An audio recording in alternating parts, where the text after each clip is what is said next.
Les secours italiens viennent de les repérer.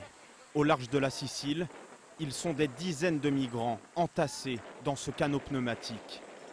Eux sont sauvés. Hommes, femmes, enfants, ils ont gagné l'Europe après une longue traversée.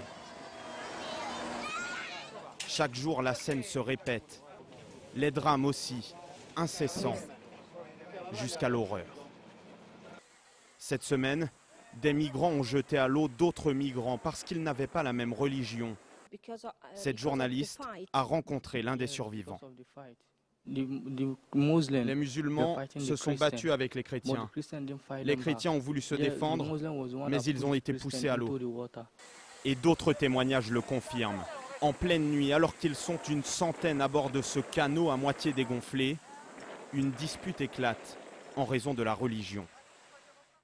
Beaucoup disaient qu'ils voulaient nous jeter par-dessus bord. Alors que nous étions au large, ils sont passés à l'action. J'ai vu 9 Ghanéens et 3 Nigérians jetés à la mer.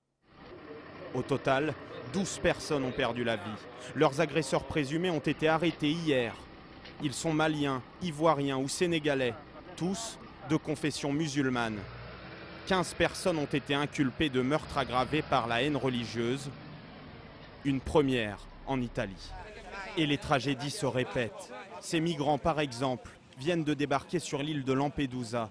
Beaucoup ont été brûlés dans une explosion. Ils sont à bout de force. Tous avaient embarqué en Libye, pris au piège d'un système criminel. Les passeurs sont tous libyens et ils sont tous méchants. Ils ne viennent jamais dans le bateau. Ils nous font monter, puis nous laissent partir. Au total, plus de 11 000 migrants ont débarqué sur les côtes italiennes depuis moins d'une semaine. Et on ne connaît pas le nombre de ceux qui ont disparu en mer.